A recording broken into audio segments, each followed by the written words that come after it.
Alright guys, so in this video I'm going to address a topic that one of my subscribers, Frank, had some questions about, and that was the correlation between motor depth and selecting a voice coil with the with winding width that'll fit in it, or wind height.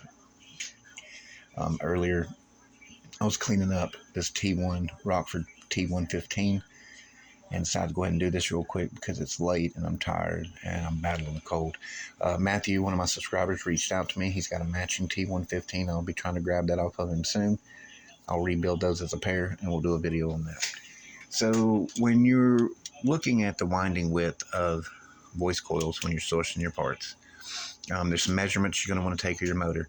Now, if you've gotten your subwoofer already torn down and the coil was still intact, you can take a measurement of the winding width of that coil and write that down, and that's a good starting point when you're looking to source your coils.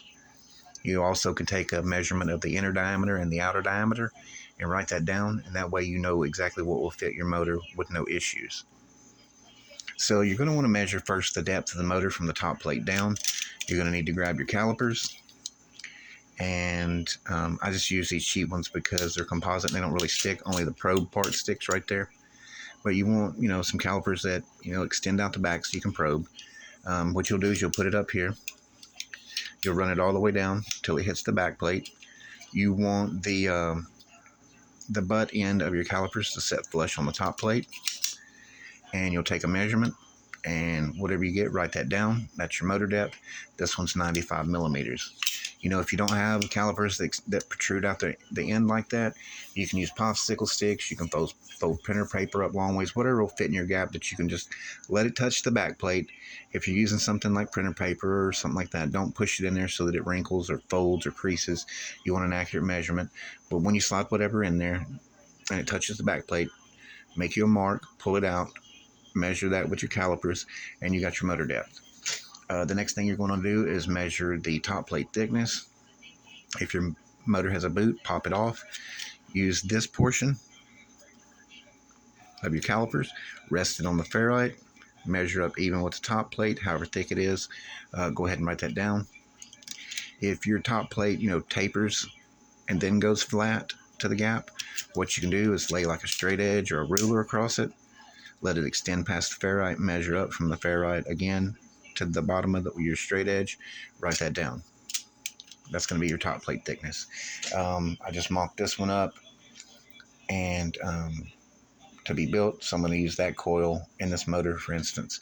It's 35 millimeters. You have to, account for all of the top plate, so, would write that down.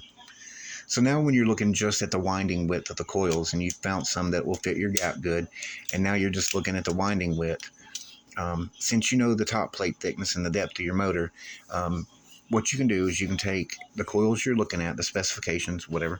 You can draw you out a two-dimensional coil, like a rectangle.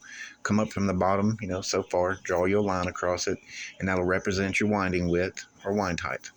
And from there, you can make measurements off to the side. This voice coil is 60 millimeters of wind height or winding width.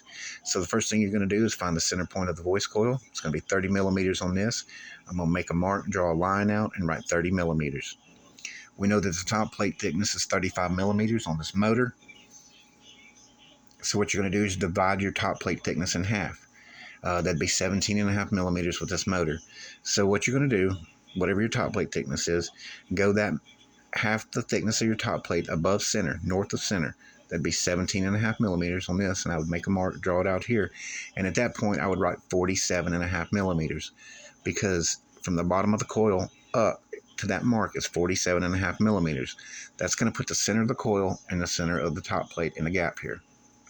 So that mark you made at the top will rest flush. It'll rest flush with the top plate. Again, puts the center of the coil in the center of the, in the center of the top plate in the gap. So now we know from that mark, we've got 47.5 millimeters of coil down into the motor. We know the motor is 95 millimeters deep from the top plate to the back plate internally.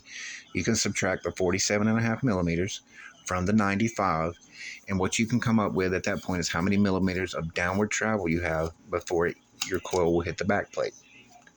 Now, Once you've got that measurement, you can also measure how many millimeters you have on the upstroke before the coil will leave the gap, before it would potentially jump the gap.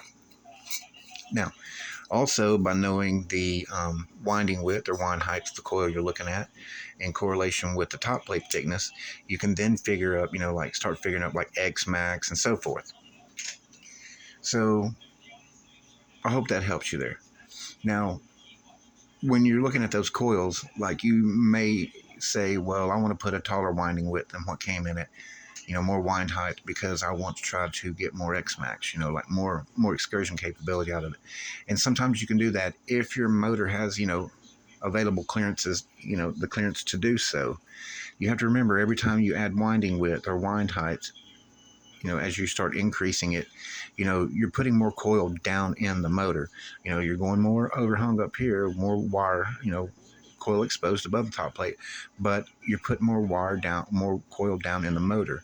And at that point, as you increase the winding width or wind height, you're also increasing your chances of mechanical failure, bottoming the coil out on the back plate.